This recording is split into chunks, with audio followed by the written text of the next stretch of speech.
Ngayong araw, nagtabas kami ng mga kawayan para sa aming gagawing kubo. At para mas presko, talahib ang gagawin naming bubong imbis na yero. Tara, umpisahan na natin at wala nang intro-intro. Good morning mga idol. Magtatanghali na mainit na. Kukuha kami ng mga kawayan. Yan o. Uubusin natin yung pwedeng kuhanin na ng mga magulang na mga kawayan. Kasi gagawa kami ng kubo. Mainit na yung panahon eh. Tapos yung iba, kukuha tayo ng pambalag ng mga gulay. Ubusin natin lahat ng pwedeng kuhanin dyan. No? Dadala ko yung kolong dito ko isasakay. Natay ko si Sander. May baon ako ditong mga itak, ilagari, tsaka tubig. Kasi mainit yung panahon, sigurado mauuhaw tayo. Sa pagkuha nga pala ng mga kawayan, una natin ginagawa lilinisin muna natin yung ilalim, yung mga tinik tatanggalin natin yan. Dalawa nga kami ni Bayaw dito kasi marami kaming kakailanganing kawayan dahil yung ibang mga kawayan ay gagamitin namin sa balag ng ating mga gulay. At dito nga magagamit ko yung isang diskarte na naituro sa akin ni tatay at ng aking mga lolo. Ito yung pagsakay sa mga tinik habang nililinisan yung palibot ng kawayanan. Sa ganitong paraan kasi may iwasan natin yung mapuwing o kaya naman mahulugan ng mga tinik. At para naman hindi matinik yung ating mga paa, nagputol muna ako ng isang kawayan para magamit kong tungtungan. At effective nga yung ganitong paraan kasi mabilis ko lang nalinisan yung puno ng kawayan. Kaya naman sa loob lang ng halos 2 oras marami na kaming nakuha. So iuuwi na namin itong mga nakuha namin ngayong umaga at babalik naman kami mamayang hapon naman ulit. Bali ang mga pinuputol lang namin yung kaya naming ikarga sa isang biyahe at hindi kami nagiiwan dito kasi daanan nito baka kuhanin lang ng iba. Isang beses nga lang sa umaga kasi hindi na kami makakabalik dahil magtatanghali na kasi hahakutin pa namin ito ng mano-mano dahil hindi pa nakakapasok yung ating tricycle doon sa mismong farm natin. Ito yung nakuha namin ngayong hapon mga kabukid. Marami-rami yung nakuha natin ngayon.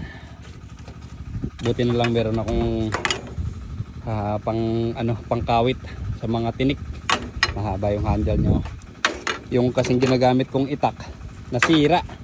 Nabali yung yung hawakan. Yung nabili ko sa Laguna. Nasira agad. Ayan napalaban yung barako natin. Buti malakas-lakas siya. Problema dito, di siya nakakapasok doon pa kasi yung natin yan farm. So maglalakad pa tayo dito, hahakutin pa natin yan. Let's go. Bukas na ulit kasi hapon na. Hahakutin pa natin to. Ito yung una kong kinuhanan mga kabukid.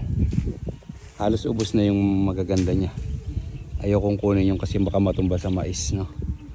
Tapos dito naman si Bayaw. Ngayon yun yung titirahin namin. Pero siguro pag naubos namin to, okay na, makakabuo na kami ng kubo tsaka yung pambalag. Ito may nakuha pa akong isa dito. Pwede ng pambalag. Medyo mura. Tapos yung tricycle natin, tinanggalan ko na ng bubong para mas magandang magsakay ng kawayan. Ayan. Nasira yung ating itak pero ito mas maganda pala to.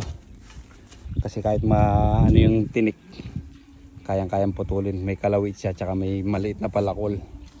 Yan maganda siyang panlinis kasi mahaba, hindi ka matitinik. Hindi maano yung kamay mo, di katulad ng itak na dito lang.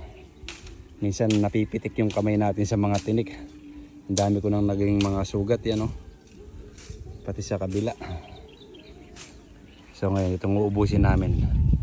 Tapos sunod naman dadagdagan namin yung talahib kasi konti lang yung pambubong natin.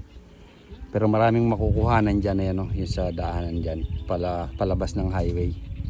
Maraming talahib dyan. Dyan lang tayo kukuha ng pambubong. Grabe ang init. Ito nakuha namin mga kabukid. Ayan. Mamaya na ulit babalikan namin yan. Uwi muna natin to. Sa magtatanghali na. Ito yung gagamitin natin pang bubong. Dadagdagan natin yung natabas natin sa farm.